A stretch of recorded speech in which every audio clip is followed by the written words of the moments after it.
Olá, você que nos assiste aí em mais um episódio do Abstract. Você está aqui num canal que fala de educação, inovação, tecnologia, assuntos diversos. Falava agora com a nossa convidada de hoje que a gente não tem uma linha temática, a gente pisa em vários terrenos e desses terrenos sempre tentando trazer um pouco de aprofundar um pouco o conhecimento em algumas áreas de curiosidade humana, mas, claro, relacionadas muito ao que a gente tem ofertando aqui na nossa querida Unidave, né? E estamos no nosso quarto episódio com uma convidada aqui que vai falar de um tema que eu acredito que todo mundo sofre disso. Não, eu não sei se sofre, eu acho que é a palavra errada, acho que estou me expressando mal aqui, mas que todo mundo passa por isso. Alguns sofrem com isso, e isso que eu quero que ela desmistifique um pouco disso, mas outros conseguem levar mais de boa, assim, mais na leveza, né? Eu vou deixar que ela mesma se apresente, mas eu vou introduzir um pouquinho aqui quem ela é. E o nosso tema de hoje vai ser sobre ansiedade pós-pandemia, enfim, esse momento que a gente está vivendo, matar um pouco da nossa curiosidade do ponto de vista profissional, pessoal também, mas profissional, obviamente. Ela vai trazer a sua experiência no assunto. Ela é psicóloga, é professora aqui da casa, né? Tem mestrado. Ela vai se apresentar.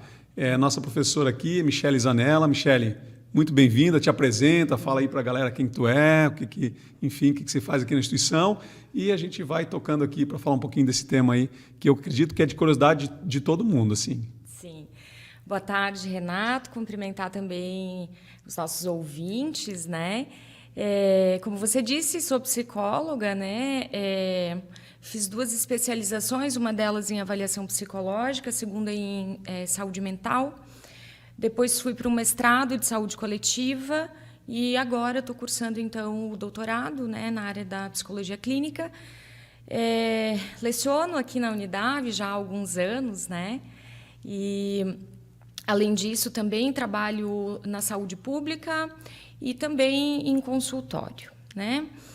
E acho muito bacana a ideia de vocês trazerem essa temática para a gente conversar, para a gente explanar melhor, até porque você lançou aí, né, uma questão que eu até ia te desafiar no início, né? Se você conhecer alguém que não seja ansioso ou que não tenha passado por um episódio de ansiedade ao longo da vida, enfim, a gente faz uma aposta aqui, porque é muito raro, né? A maioria das pessoas já sentiu com mais ou menos intensidade, dependendo da situação. Então, a ansiedade é hoje um tema que a gente precisa desmistificar, entender o que é, como é que eu posso, então, administrar, né, todos esses sentimentos e emoções que ela gera, né?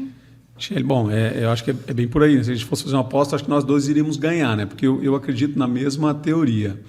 É uma coisa que, pelo menos para mim, assim, outro dia eu estava indo para eu estava tirando um final de semana, eu e a minha esposa, a gente estava indo para o litoral, e eu estava dirigindo, eu tinha alugado uma pousada, só nós dois, né, conseguimos deixar os filhos em casa e tal, só nós dois, curti o final de semana. Sim. Saímos na sexta de tardinha, assim, uma viagem de lazer, de curtir. Eu cheguei no meio do trajeto, era a direção a Floripa, cheguei no meio do trajeto, eu pedi para ela, eu parei o carro, eu pedi para ela dirigir, eu não consegui mais dirigir, doía o peito, sabe? Um negócio assim que eu sei que é um lance que causa irritabilidade, insônia, cada um acho que manifesta de alguma forma. O que é a ansiedade? Bom, vamos lá então, né? A ansiedade, ela é extremamente saudável para o nosso organismo, mas aí é importante eu colocar, né, até que ponto que ela é importante, inclusive, que a gente sinta, né? Então, é uma reação fisiológica, né, imediata, que gera, né, na gente essa reação de luta ou de fuga, né? Então, se a gente pensar naquela imagem clássica, né, do nosso ancestral na frente de um leão, então é importante que o meu organismo ele ative esses hormônios relacionados ao estresse, que é a adrenalina e o cortisol, para que eu possa reagir rapidamente numa situação de perigo, de risco para mim. Inclusive, a ansiedade ela tem, né, essa característica de sobrevivência, ela é importante para a sobrevivência da espécie. Então, ela é necessária para a gente. Claro, quando controlada. Então, deixa eu te dar exemplos de uma ansiedade saudável, de uma ansiedade que é boa. É importante que eu sinta ansiedade antes de um encontro, né? Antes de uma festa, antes de uma viagem, ou até mesmo em situações que a ansiedade vai me alertar de perigos que eu estou correndo. Então, nesse sentido, a ansiedade ela é extremamente positiva para a gente, né? E aí eu me lembro sempre de uma frase do Pequeno Príncipe, né? Em que ele diz assim, se você vem às 4 da tarde, desde as 3 eu começaria a ser feliz. Que exemplifica isso, né? O quanto que essa ansiedade ela é prazerosa e ela nos motiva, ela nos leva, né, a desenvolver um comportamento mais proativo diante de situações que são diferentes, de desafios na nossa vida. Quando então que ela passa a ser patológica, né? Quando eu começo a ter reações desproporcionais àquele risco, né? Então, já que a gente está num ambiente acadêmico, deixa eu usar um exemplo. Eu vou ter prova, né? E aí a maioria dos alunos entende isso como desafiador, né? Tem medo e tudo mais. Mas quando você percebe que você reage demais e muito intensamente a uma situação que é relativamente simples, como uma prova, então você deixa de fazer a prova, você desiste da faculdade porque você tem dificuldade de fazer provas ou então de se colocar em público, né, de expor em público. Então a gente começa a ver que ela pode estar, né, rompendo esse limite do saudável e indo para uma área mais patológica, né?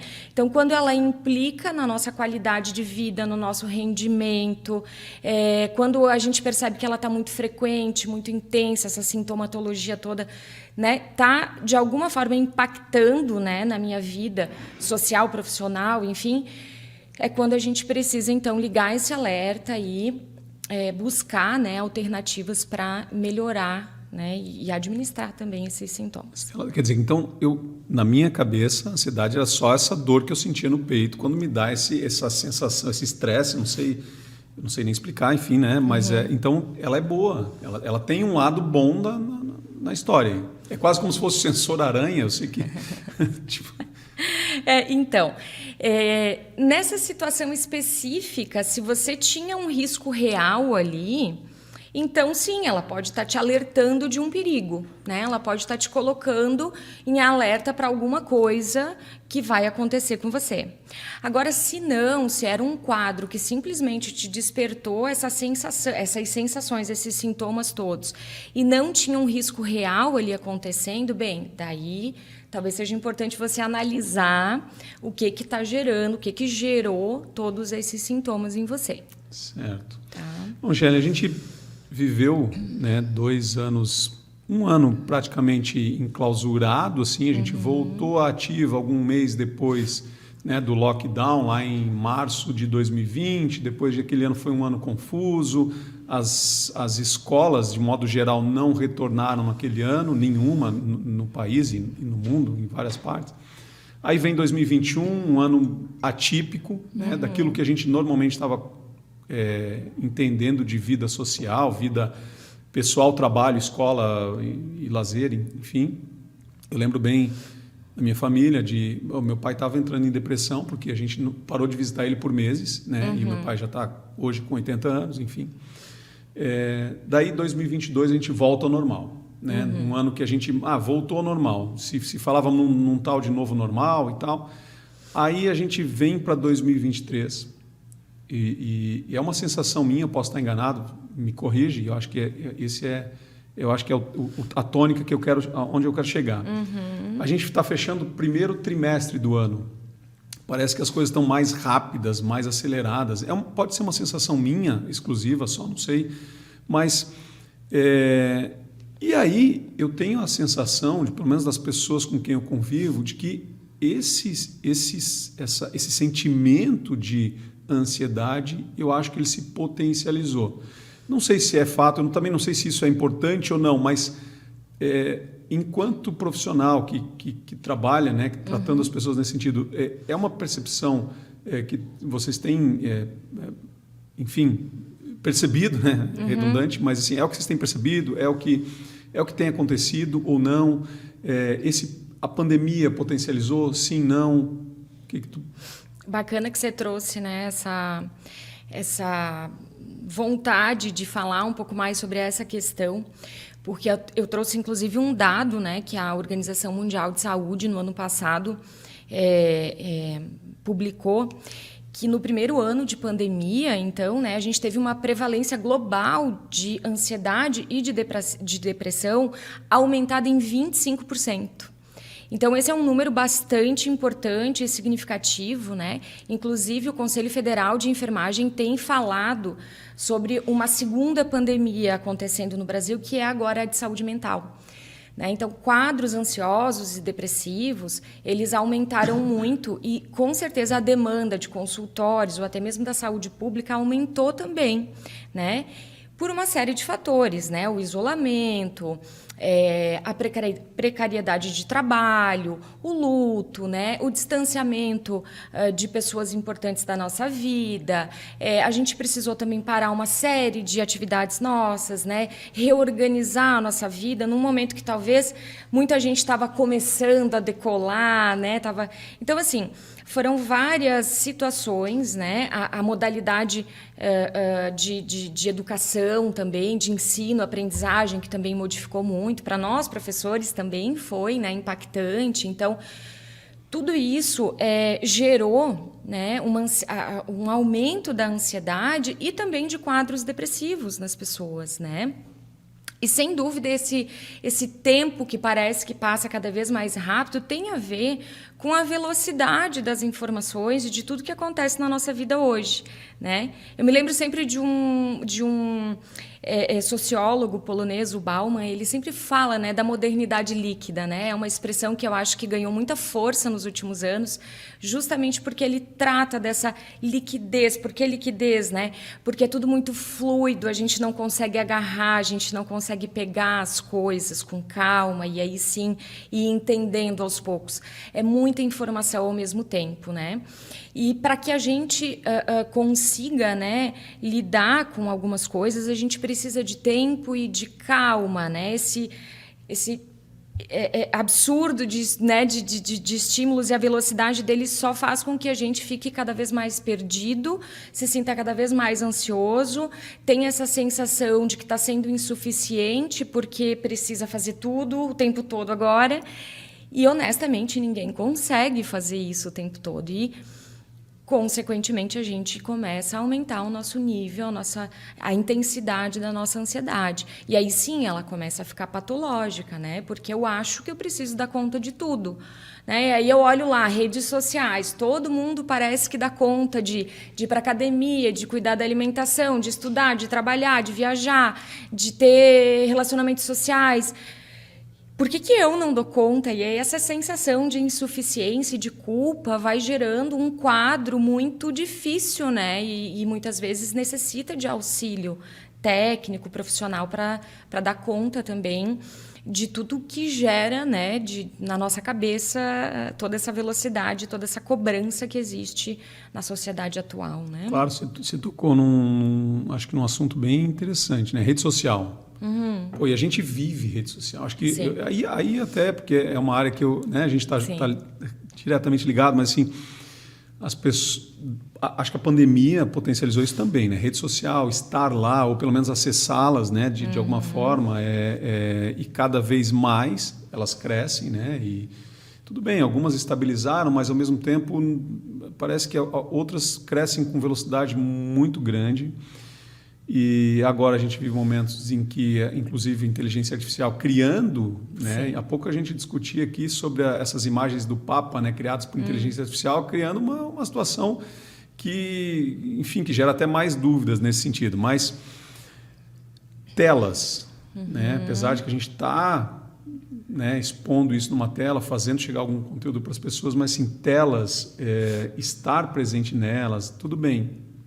A gente tem um ganho, mais acesso à informação, sempre defendo isso. Acho que a gente, né, quanto mais informação acessível às pessoas de forma democrática, barata, né, e acho que isso é bom. Mas, ao mesmo tempo, se a gente, quando não sabe usar, né, como que a tela pode potencializar esse nosso comportamento, esses nossos sentimentos? Tela que eu digo telas, né? Sejam Sim. elas uma TV, Sim. né? O tablet, o celular, o computador, enfim, sei lá. Então, como tu disse, né, elas são extremamente positivas, né, revolucionárias com certeza, né, na minha época de graduação era muito diferente, hoje a gente tem acesso imediato a qualquer coisa, então lógico que isso é muito positivo, mas quando a gente não tem um controle disso, aí vão gerando certamente sentimentos de como eu disse, de insuficiência ou de ansiedade, né? Então a gente hoje tem, vamos colocar aí uma que é bastante conhecida, né? O Instagram. E aí a gente abre o Instagram e a gente começa a ver lá todo mundo bonito, fazendo um monte de coisa, a vida é maravilhosa, e aí a gente começa a se comparar com as pessoas e a se perguntar. Então, claro que isso vai gerar em mim sentimentos, né, que são negativos, porque a gente acha que só a nossa vida que não está andando, que não está fluindo. Então, quando a gente não consegue medir o uso, né, quando a gente não consegue entender que aquilo ali também tem muita ficção, que não é só aquilo que aparece ali, a vida por trás da tela, ela é muito diferente para a maioria das pessoas. Então a gente precisa de um consumo consciente, saudável, e mais do que isso, evitar esse tipo de comparações, né? Porque isso só aumenta, então, a autocobrança, a nossa autoestima tende a diminuir muito quando a gente faz esses comparativos, né? Então, eu acho que o consumo consciente, e aí fica uma dica também, inclusive, para pais, né, de crianças e adolescentes, porque nós, adultos, já temos dificuldade nesse controle, imaginem crianças e adolescentes, claro, né? Então, fica uma dica de eles também tentarem controlar um pouco, né, o tempo de uso, o que eles estão acessando, porque tudo isso é bem importante, né? A gente sabe que está cheio de golpe, que tem um monte de situações, de crimes mesmo acontecendo atrás das telas, então é importante que os pais fiquem atentos também. Eu acho que além dessa questão, né, de muita coisa negativa, notícia falsa, imagem falsa hoje, muita coisa que não é real de fato, essa questão do não ser real, ou pelo menos de não ser verdadeiro, pode ser real, mas não ser verdadeiro, como você falou, né, que eu acho que isso pode ocasionar, que é essa questão da vida plena, né, da vida, como tu trouxe antes, né, estuda, trabalha, viaja, casa feliz, tudo bonito, tudo arrumado, e a minha não é. Eu chego em casa, às vezes tem uma pilha de louça, eu gosto de lavar louça, mas todo dia aquele monte de louça pode ser que, não sei, é por aí, né? Acho que esse talvez seja um dos grandes, ou mais maléfico até do que às vezes tudo aquilo que às vezes eu não sei nem distinguir o que é real, o que não é, né? Não sei. Exato, eu acho que é isso. A gente precisa identificar que nem tudo aquilo que está ali talvez daquele, né, tão maravilhoso quanto parece, né? A gente só posta o que é bonito, isso é verdade, né? Até porque aquilo que porque a vida tem, né? Sim. Altos e baixos, tem dificuldades, Sim, tem que encarar coisas ruins. Sim. E eu vou para me expressar naquilo que, eu fiz uma viagem, mas eu fiz uma viagem nesse mês, né? Então, assim, aquilo lá eu vou postar até um TBT, daqui a pouco, não posso nem no dia, né? Então, assim, e aí parece que esse resumo é a expressão de toda a vida, né? Exatamente. É um pequeno recorte que faz com que eu muitas vezes amplie e aí faça esse comparativo, né? Poxa, mas a minha vida é tão sem graça, o que tem de legal aqui na minha vida acontecendo? Não tem nada. E aí vai gerando, né, essas consequências que são prejudiciais para todos nós, sem dúvida, né? Já que a gente está falando de rede social, né, a ansiedade, né, pensando assim, a ansiedade, esse comportamento, né, esse sentimento, ele pode, ou esse pós-pandemia, então, porque a gente também acha que isso, em parte se agravou, pode gerar uma fobia social, enfim. Sem dúvida. A fobia social, na verdade, é um dos subtipos de ansiedade, né? Então, dentro dos transtornos de ansiedade, a gente tem alguns subtipos. Um deles seria a fobia social, que é, né, quando a pessoa ela passa a evitar demasiadamente situações sociais, né?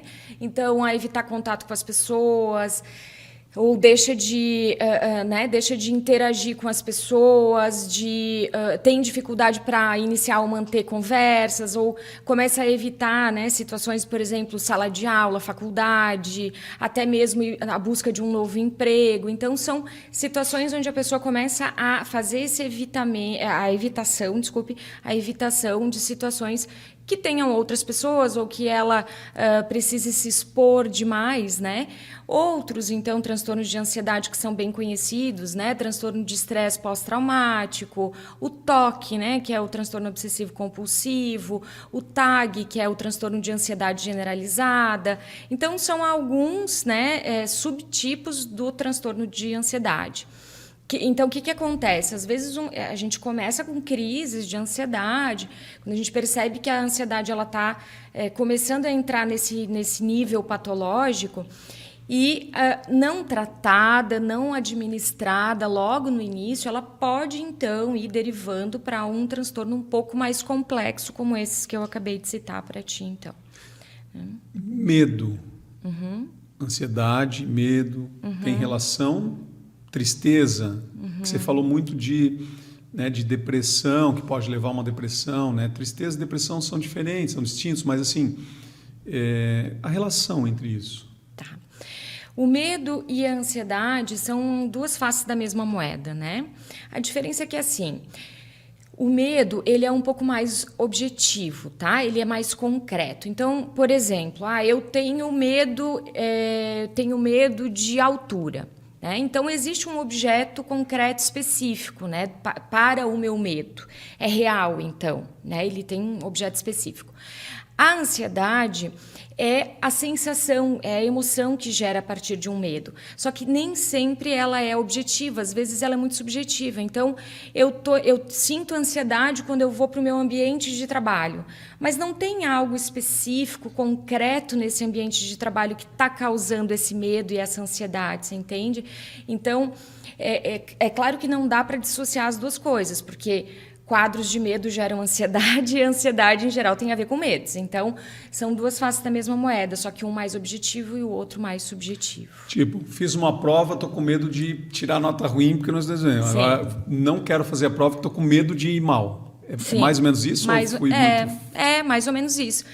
O que acontece é que, no caso de eu posso ir mal na prova, existe um medo que é real, né? Fiz a prova. Isso.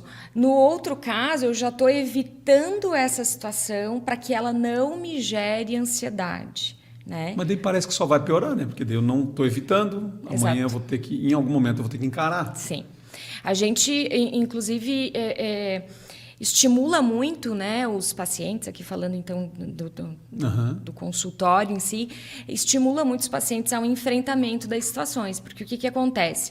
Se eu não enfrentar as situações, eu não vou aprender maneiras mais habilidosas de lidar com o que essas emoções geram em mim.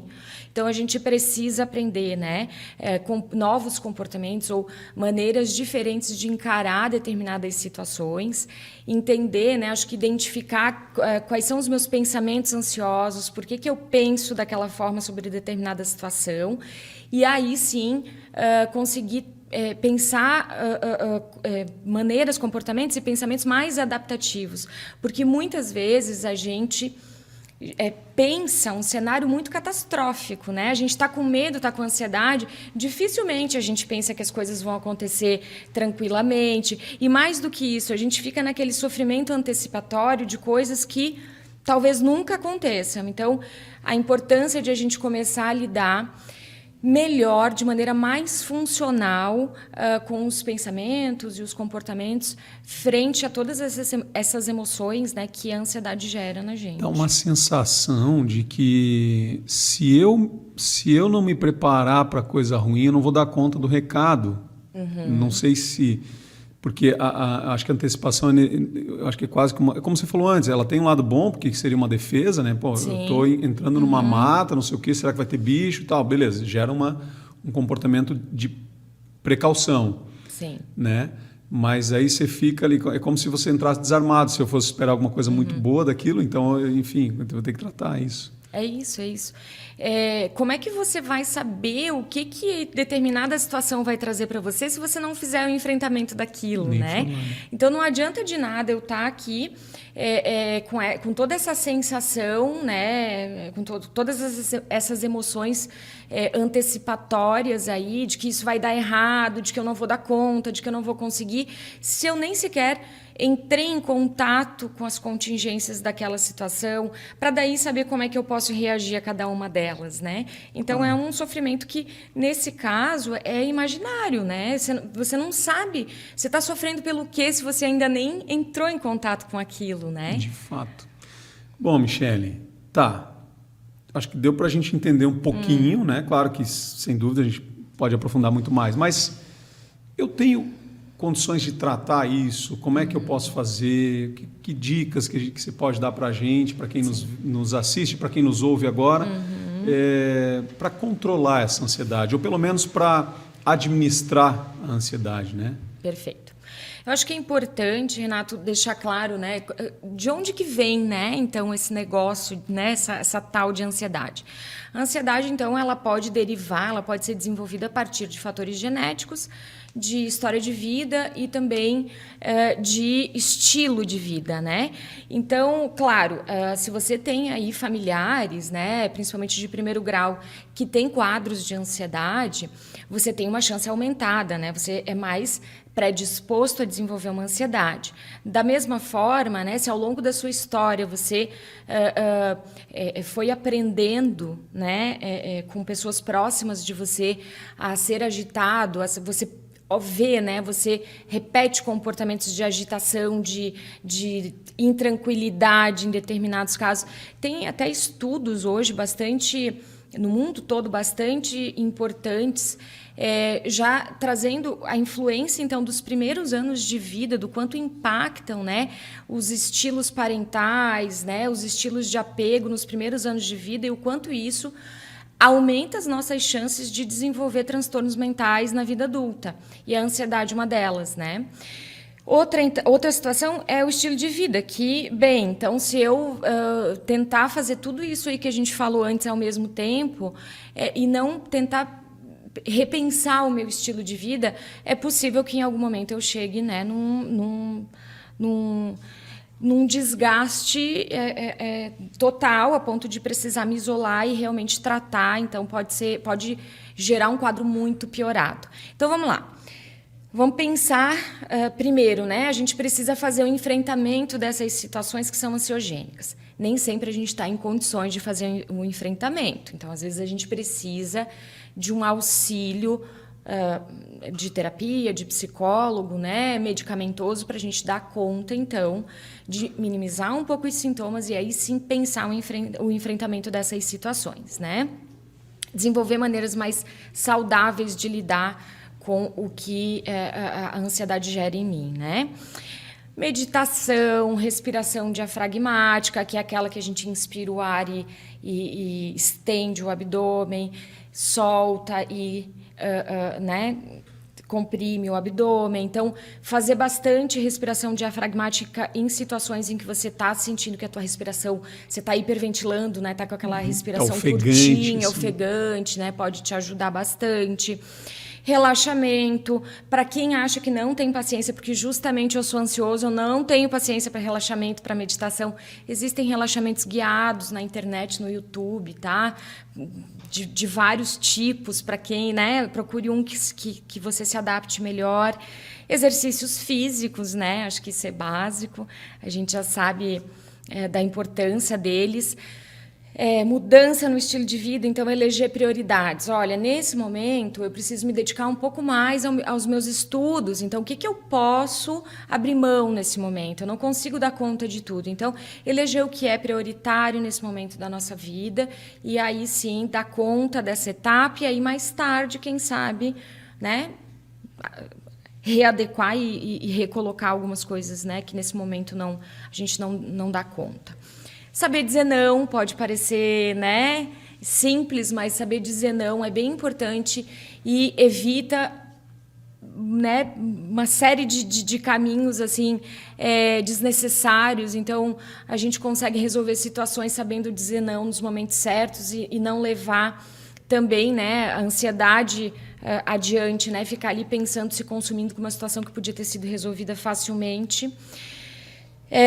Identificação de pensamentos ansiosos, né? Então, tentar entender, né, testar a validade desses pensamentos. Tá, mas espera aí, isso aqui que eu estou pensando mesmo é o meu medo que está me levando a pensar? Quais são as probabilidades dessa situação catastrófica aqui que eu estou pensando de ela realmente acontecer? Então, ir testando a validade disso. Ah, mas isso é muito difícil para mim. Então, tá. Então, vamos tentar imaginar, Renato, que você está se sentindo assim. Se um amigo seu chegasse para você e te dissesse que está passando por essa situação, o que você aconselharia a ele? Então, tentar se desconectar um pouco, se colocar fora desse universo que é tão teu ali e olhar de fora para isso, né? Adequação do nível de cobrança e perfeccionismo é bem importante, né? Porque, em geral, muito dos nossos sintomas de ansiedade vem dessa mania que a gente tem de querer se adaptar a tudo, de querer abraçar o mundo, ou então de querer fazer tudo perfeito, e não existe, né? E de não saber dizer não, então, estou anotando aqui, não. De não saber dizer não. Uhum, exatamente, exatamente. E eu acho que seriam algumas dicas, né, algumas ideias para ir pensando aí, né, a partir dos sintomas que você vai desenvolvendo, né? É claro que se tiver num nível muito agravado, o ideal é buscar ajuda psicoterapêutica e medicamentosa, mas aí você pode avaliar isso, né, com profissionais, psiquiatras, psicólogos, outros médicos, enfim. Mas, de uma maneira geral, acho que seria o que eu poderia dizer assim, sobre enfrentamento, claro, né, com relação a tratamentos ou até mesmo administração, né, desses sintomas. Pô, tem muita dica bacana, né? Enfim, eu acho que, como se falou, né, saber dizer não, acho que já por si só já ajuda na priorização dos teus ou tarefas ou objetivos ou, né, enfim, que você precisa organizar aí. A gente passa, eu acho que essas dicas vão ser muito vastas. Você estava falando, eu estava visualizando aqui alguns alunos em fase de TC. Sim. Não vou dar conta, não vou conseguir fazer. Outros querem fazer tudo em 15 dias ou deixa os últimos 15 dias. Então, quer dizer, já fui anotando aqui porque é prioridade entender esse processo, sim, e tem um tempo para as coisas acontecerem, né? Sim. Com certeza. Eu estou em fase de qualificação da minha tese, né? Então, não é diferente para mim. Claro que em alguns momentos eu também me vejo assim, né? E falo com o meu orientador, será que a gente vai ter perna para chegar lá no dia da qualificação com um projeto bacana e tudo mais? Mas é assim, né? É claro que eu também já aprendi a manejar melhor. Não quer dizer que eu não tenha crises, porque todos nós temos. Eu ia te perguntar, a pessoa que é profissional da área, tu tens clínica, tu lida com isso, né? Chegou aqui e disse que tinha um pouco de ansiedade com relação à gravação. E aí, tem ansiedade? Tenho, sem dúvida. Tenho sim, tenho crise de ansiedade também. Lógico que, né, eu já consigo hoje, né, buscar alternativas para melhorar quando eu sinto que eu não estou conseguindo administrar bem, né? Mas tenho, com certeza, né? A situação de estar aqui gravando e falando, claro que é ansiogênica. Por quê? Porque é imprevisível, né? Então, mas aí é um medo, uma ansiedade que tem um objeto real, né? Eu não sei o que vai acontecer aqui nessa entrevista. Então, gerou em mim uma certa ansiedade, claro, como em qualquer um de nós, com situações que são novas, que são diferentes para a gente, né? Bacana. Shelly, alguma coisa que eu não te perguntei que seria interessante deixar para a galera que nos assiste, nos ouve, enfim, relacionado a esse tema? Eu acho que frisar a importância, né, de cuidar da saúde mental, de buscar elencar as prioridades da nossa vida, entender que a gente não consegue dar conta de tudo em alguns momentos. E mais do que isso, quando você não encontra ferramentas sozinho para lidar, né, com o nível, com a intensidade da tua ansiedade, procure, né? Não tenha preconceito. A gente fala muito disso em psicologia, em psiquiatria, do estigma que essas áreas têm, né? Do quanto as pessoas ainda têm preconceitos, né? Mas será que eu estou ficando louco? Será que, né, eu não preciso de um profissional assim? Não tem nada a ver com isso. Da mesma forma que quando a gente está com um problema cardíaco, a gente vai no cardiologista, a gente vai ao psicólogo e ao psiquiatra quando a gente está com problemas mentais, emocionais, né?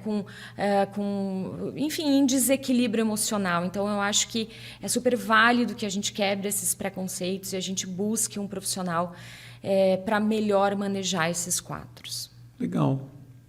Muito bacana. A ideia, então, é manter o equilíbrio dentro disso, né? E óbvio, né, que se tiver num desequilíbrio emocional, a coisa não vai bem nas outras também, né? Com certeza. Quando uma área está impactada, certamente as outras todas também vão impactar. Perfeito. Michele, muito obrigado, né, por esse tempo. Acho que o tempo do outro sempre é algo... Eu acho que a gente tem de mais valioso é o nosso tempo, né? Afinal de contas, é uma moeda rara e ela vai se deteriorando. Não tem estoque dela, né? Obrigado pelo teu tempo, obrigado por ter atendido o nosso convite, por ter transmitido um pouco, né, da tua experiência profissional na área, né? E a gente vai deixar aqui sempre aberto e queremos ampliar esse nosso tema eu acho que do equilíbrio emocional em outras áreas também. Acho que logo a gente volta a conversar. Perfeito. Estou super disposta, né? Agradeço mais uma vez o convite e parabenizo, né, a iniciativa de falar desse tema que é super importante nesse momento, né? No mundo inteiro, eu acho, né? Mas a gente tem visto um aumento bastante importante e significativo de casos, né, em desequilíbrio, aí, falando de saúde mental. Então, super importante essa iniciativa de vocês. Beleza, muito obrigado pela presença, obrigado por ter vindo. Tá? E você que nos vê e nos ouve aí, não deixa de se inscrever no nosso canal, compartilhar esse material. Certamente o que a gente conversou aqui hoje vai ajudar muita gente, né? Às vezes um pequeno trecho, cara, que a pessoa ouve de uma técnica, né, de priorizar, de saber dizer não, enfim, de tudo que ela trouxe aqui, certamente vai ajudar muita gente e é aquele pouquinho que você pode contribuir na vida do outro. Então, até para essa relação social estar mais equilibrada. Então, não deixa de se inscrever no nosso canal, de curtir esse material, de compartilhar, e a gente se vê aí no próximo Abstract.